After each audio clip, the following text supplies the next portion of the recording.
Assalamualaikum warahmatullahi wabarakatuh. Innal hamdalillahi nahmaduhu wa nasta'inu wa nastaghfiruh wa na'udzu billahi min shururi anfusina wa min sayyiati a'malina. May yahdihillahu fala mudhillalah wa may yudlil fala hadiyalah. Asyhadu an la ilaha illallah wa asyhadu anna Muhammadar Rasulullah sallallahu alaihi wasallam wa ala alihi wa ashabihi amma ba'd. Alhamdulillahirrabbilalamin. Saya panjatkan puji syukur kehadirat Allah Subhanahu wa Ta'ala yang telah melimpahkan rahmat dan hidayahnya pada kita semua. Salawat dan salam saya panjatkan pada Nabi Muhammad SAW beserta keluarganya, sahabatnya, dan para pengikutnya. Pada kesempatan ini saya tertarik membahas salah satu berita dari detiknews.com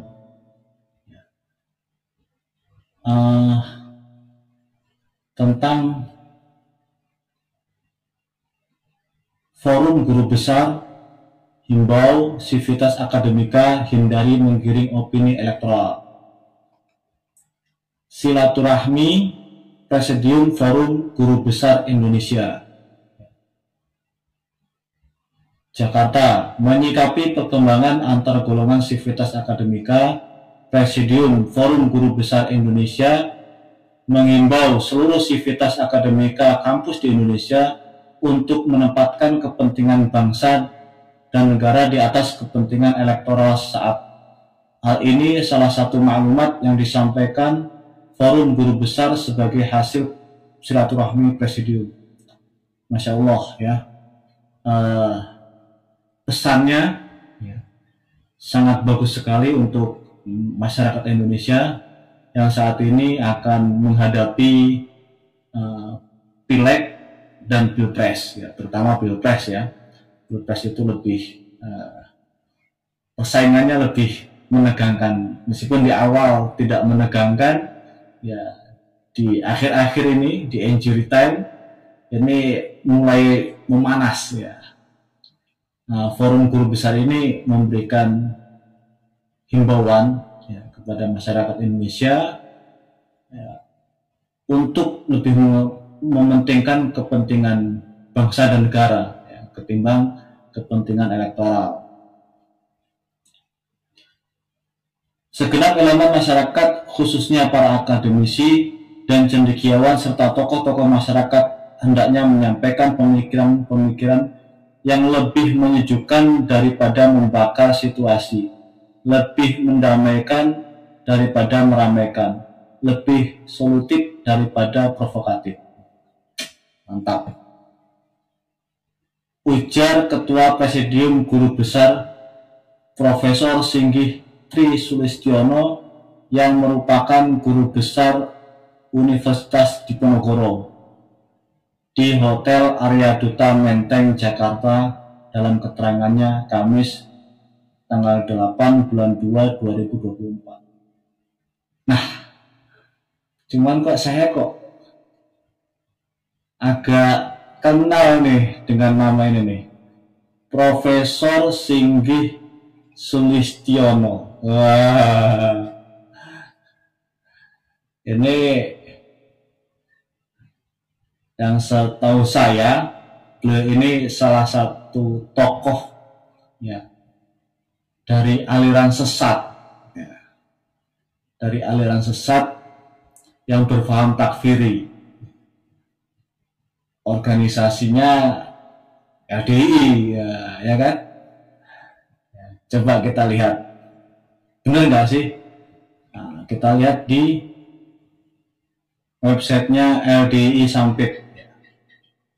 Ketua LDI Jawa Tengah Profesor Dr. Haji Singgih Tri Sulistiono M.Hum. Wah, ternyata beliau adalah Ketua LDI DPW Jawa Tengah.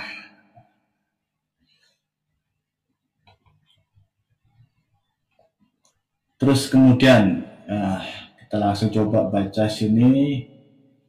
Dalam silaturahmi tersebut sekitar 15 orang guru besar hadir dan menghasilkan 8 maklumat yang dimaksudkan untuk mendinginkan dan mendamaikan suasana serta solutif terhadap persoalan-persoalan kebangsaan.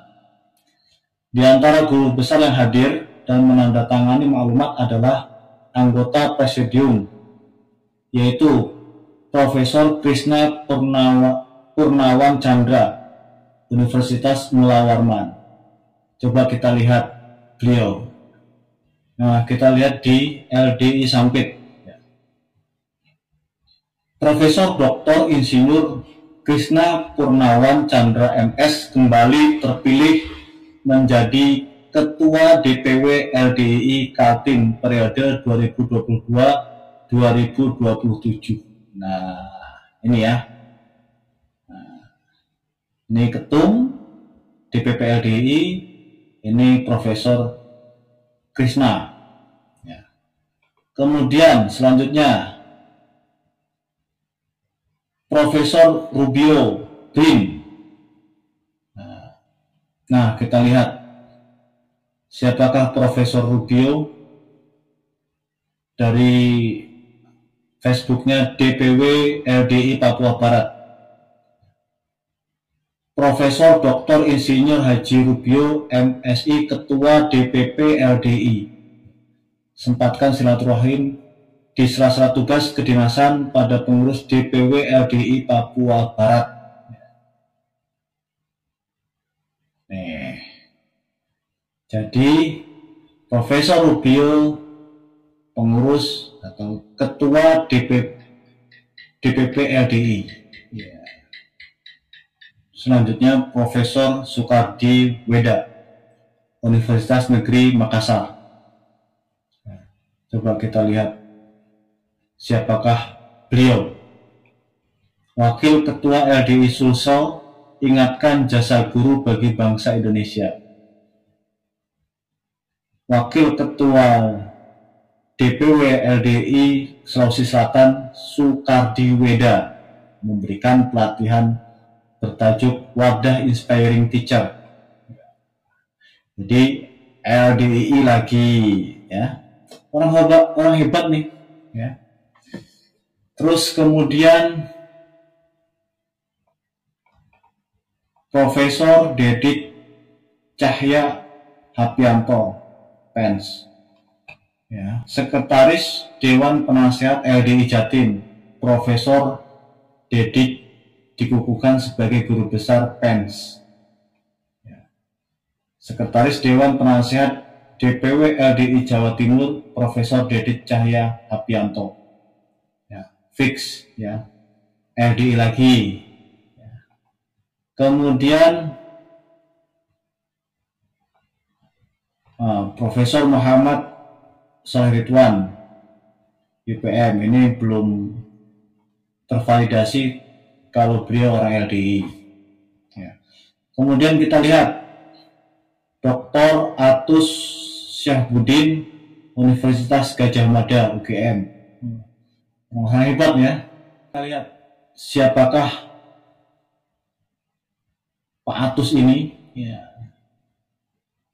Atus Syahbudin terpilih sebagai Ketua DPW LDI DIY Daerah Istimewa Yogyakarta dengan ketum serah terima bendera. Ya. Terus kita lihat lagi Dr. Abdi Universitas Bosowa. Nah, Ketua DPW LDII Sulsel Dr. Insinyur Haji Abdi MP. Fix ya. Pak dokter ini Ketua DPW LDII Sulsel. Kemudian kita lihat lagi Dr. Khotimul Husain. Ini sebenarnya Husain ini. Nah, kita lihat. Kemudian Dr. Khotimul Husain, pimpinan Pondok Pesantren Wali Barokah Purbalingga, yang juga Wakil Ketua DPW LDI Jateng. Beliau Wakil Ketua DPW LDI Jateng. Ya. Kemudian Dr. Sarji Faisal, UHAMKA. Dalam kesempatan itu, Dr. Haji Sarji Faisal, MPD, mewakili Ketua DPW LDI Provinsi DKI Jakarta, ya, fix, ya, pengurus DPW LDI DKI. Nah, kemudian Dr. Bambang Raditya Purnomo, Unitomo, Pembekalan Pemuda LDI Lamongan. Sekretaris DPW LDI Jawa Timur Bambang Raditya Purnomo, memberikan pembekalan pada pemuda LDI Lamongan. Jadi fix, ya, dari 15 yang terkonfirmasi pengurus LDI ada 12, ya. Yang 3 itu belum terkonfirmasi, ya. Mudah-mudahan beliau 3 ini bukan pengurus LDI maupun anggota LDI, ya. Jadi sebetulnya bagus sekali, ya, sebetulnya bagus sekali dalam forum ini. Hanya saja kami yang mantan LDI ini sedikit paham, ya, akan trik-trik LDI. Ya, jadi LDI itu ada fatonah, bitonah, budi luhur. Ya, jadi intinya, ya, pura-pura baik, pura-pura bagus di masyarakat, ya, tapi sebetulnya itu berbohong, ya. Kalau nggak percaya, yuk kita dengarkan ucapan dari Ketua Umum DPP LDI. Apa sebetulnya tugas daripada organisasi? Sebagaimana ijtihad Bapak Imam, kalau dulu sebelum keimaman Pak Haji Sultan Aulia, bahwa tugas organisasi itu 3. Pada zaman Pak Kiai Haji Sultan Abdul Aziz Sultan Aulia, tugas itu ditambah 1 menjadi 4. Ini yang saudara sekalian juga harus mengenali apa tugas organisasi. Yang pertama, tugas daripada organisasi khususnya LD ini adalah yang 1, pertama adalah gabui pejabat. Gabui pejabat dan tokoh-tokoh yang ada di lingkungan strategisnya.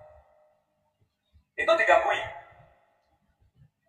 Oleh karena itu, kalau pengurus organisasi sibuk untuk kesana menghadiri ini, itu memang tugasnya, tapi itu bukan menjadi alasan untuk tidak lancar 5 bab dan sambungnya. 5 bab sambungnya harus tetap. Ya. Jadi 1, gabui, itu tugas pertamanya. Tugas kedua adalah, yang tugas kedua ini cukup berat, mengatasi gegeran. Ketika terjadi permasalahan-permasalahan terkait dengan kasus atau sesuatu yang terjadi kepada baik itu jamaah maupun kelompok jamaah, baik itu yang menimbulkan itu organisasi ataupun perorangan atau siapapun, dampaknya itu menjadi tugas organisasi untuk mengatasi permasalahan-permasalahan itu. Yang ketiga, tugasnya adalah menjadi baju jamaah, menutupi jamaah, dalam tanda kutip adalah fatonah, menutupi bitonah di dalam jamaah. Menjadi baju jamaah, nutupi jamaah. Itu tugas ketiga. Nah, adapun tugas yang keempat adalah membantu keimaman. Namanya membantu itu tidak rusui, harus seiring, karena membantu namanya. Membantu keimaman, ngeramut jamaah. Jadi itu, ya. Jadi kalau kami yang mantan LDI ini ini apa ya, paham gitu loh ya. Niatnya itunya bagus, cuman sayangnya ini sebagai pencitraan untuk menutupi paham sesat ya, nggak percaya. Mari kita lihat dari hasil Mukernas MUI. Seperti yang sudah saya baca kemarin ya, di konten yang terbaru kemarin ya, bahwa MUI mengadakan Mukernas di bulan Desember tanggal 1 sampai tanggal 3 Desember 2023 ya. Yang hasilnya ya, yang ditandatangani oleh Ketua Umum dan Sekjen ya, di halaman 5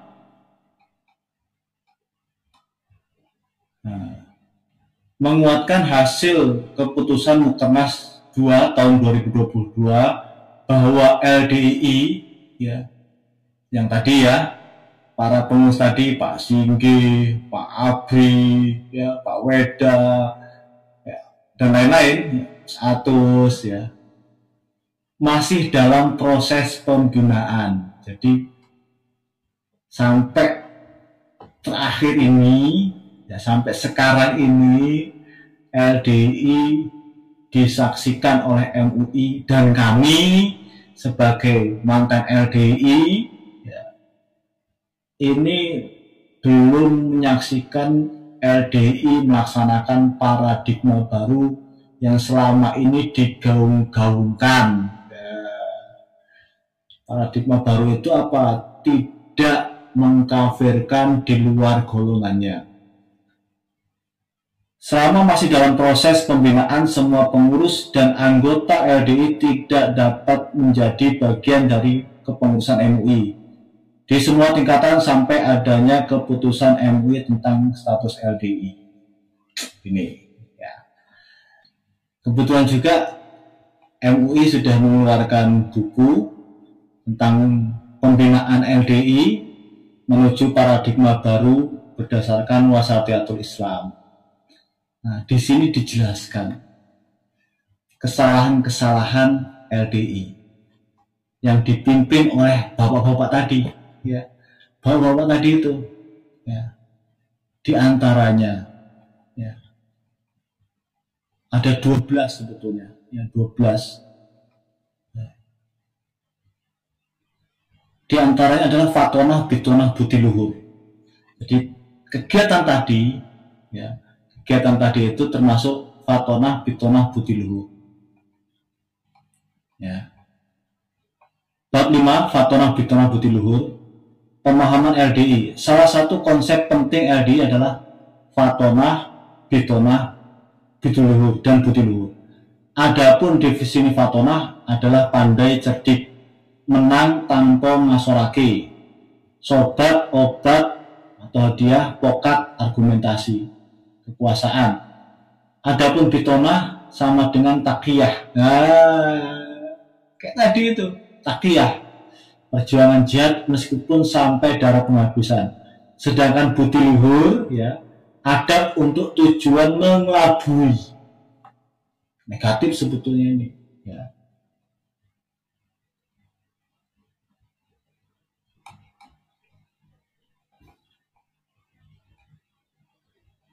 Nah, langsung aja pada kesimpulan dari MUI. Memang LDI memposisikan dirinya seakan-akan sama dengan kondisi yang menjadikan kebolehan berbohong. Tapi sebenarnya yang dilakukan LDI melalui Bitonah tidaklah dapat dibenarkan melalui dalil-dalil di atas. Karena tujuan mereka bukan mewujudkan kemaslahatan, tetapi mereka melakukan kebohongan untuk menutupi keburukan dari doktrin yang ada di dalam kelompok LDI. Ini kebiasaan LDI menghalalkan kebohongan ya, untuk menutupi keburukannya. Yang menjadi kesedihan kami sebetulnya, dari saya pribadi terhadap beliau tadi ya. Beliau ini orang-orang hebat ya, guru besar di universitas hebat. Sayangnya, kenapa akal sehatnya tidak jalan ya untuk urusan agama, ya. Untuk urusan akademisi, wah saya akui luar biasa, statement juga luar biasa. Tapi sayang, ya. Sayang seribu sayang, kenapa kok akal sehatnya ya tidak digunakan dalam beragama, ya. Saya akui mungkin beliau literasi dalam akademisi luar biasa bagusnya. Tapi kenapa literasi dalam agama itu tidak dilakukan, gitu loh. Ini sayang sekali, ya. Sekelas profesor, doktor, ya.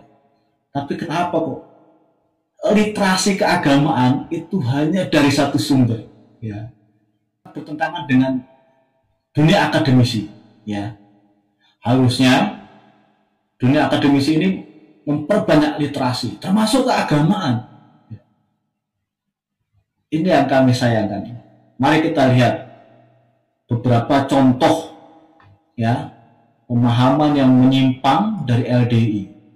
Seharusnya sekelas profesor, doktor ini sudah tahu, ya, sudah gampang memahaminya, ya.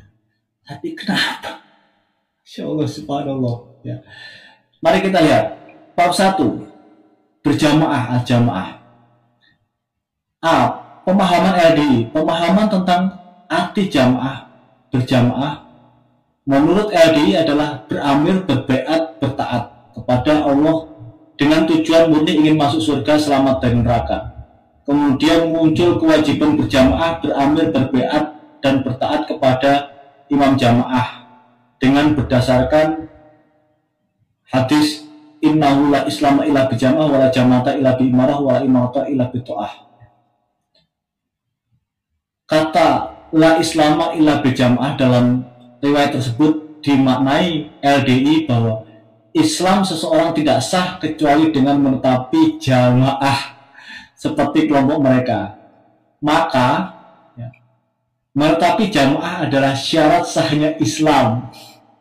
Walaupun dia telah melakukan rukun Islam, tetapi belum baiat kepada imam Islam imam jamaah LDI, maka Islamnya batal, ya kan?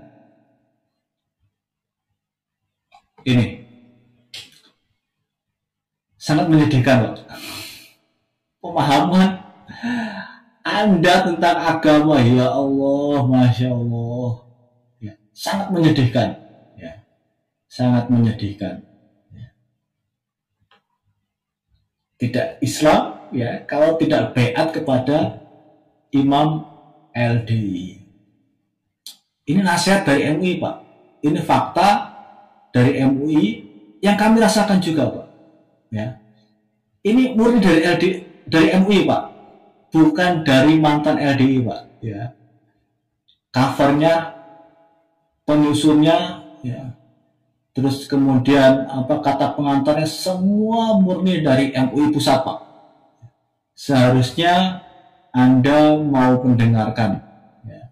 Kalau Bapak sebagai akademisi, guru besar, universitas hebat, ya, doktor, profesor, ya, gunakan akal sehat, Pak, ya.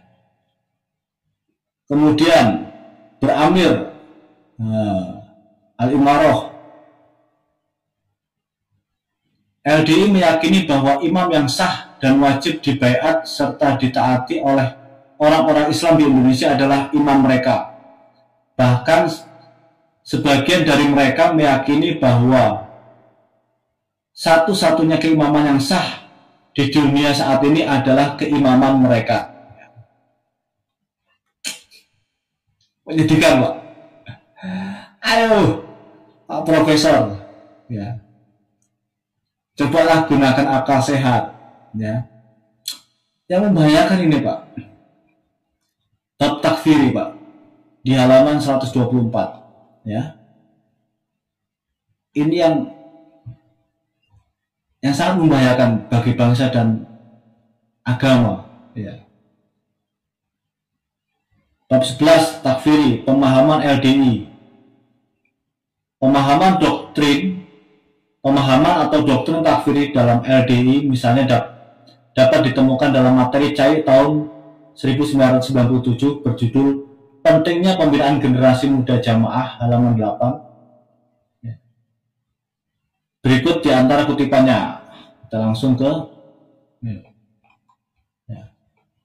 Dan dalam nasihat supaya ditekankan bahwa bagaimanapun juga cantiknya dan gantengnya orang-orang di luar jamaah, mereka adalah orang kafir, musuh Allah, musuh orang iman, calon ahli neraka yang tidak boleh dikasih.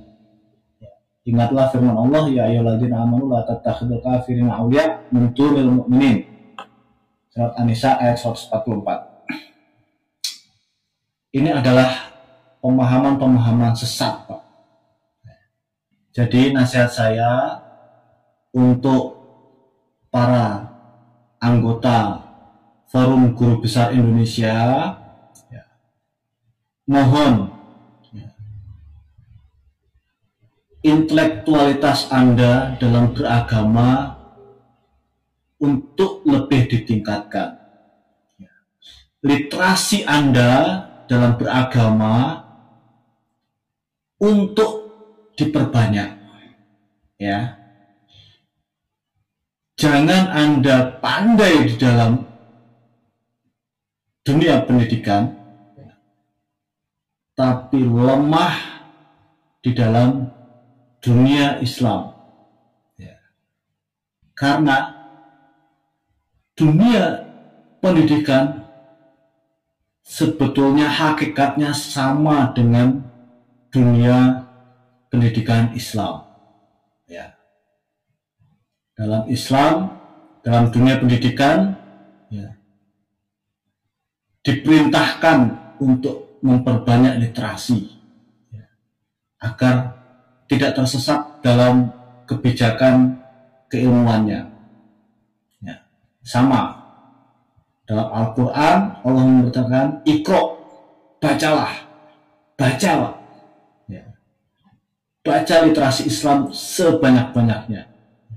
Anda punya peran yang sangat strategis, sangat bahaya kalau Anda tetap dalam LDI, karena Anda bisa menjadi alat untuk menyesatkan umat Islam di Indonesia sebanyak mungkin. Dengan framing Anda sebagai guru besar, ya, Anda semua ini sebagai guru besar menjadikan pemikat, ya, bagi umat Islam yang bodoh ilmu, ya, akhirnya mereka masuk LDI yang jelas-jelas ajaran yang menyimpang. Kami mengingatkan sekali lagi, ayo Pak, Bapak, sadarlah Anda salah jalan, Anda tersesat, ya. Segeralah bertobat pada Allah, segeralah hijrah dari LDI, ya, aliran yang menyimpang, ya, sehingga Bapak bisa selamat di dunia maupun di akhirat. Terima kasih atas kesempatannya. Semoga Allah melimpahkan keberkahan pada kita semua. Semoga Bapak-bapak para guru besar dalam Forum Guru Besar Indonesia, Allah memberikan hidayah, ya. Jazakumullah khair. Kita tutup dengan kafaratul majlis. Subhanakallahumma wa bihamdik asyhadu an la ilaha illa anta astaghfiruka wa atubu ilaik. Assalamualaikum warahmatullahi wabarakatuh.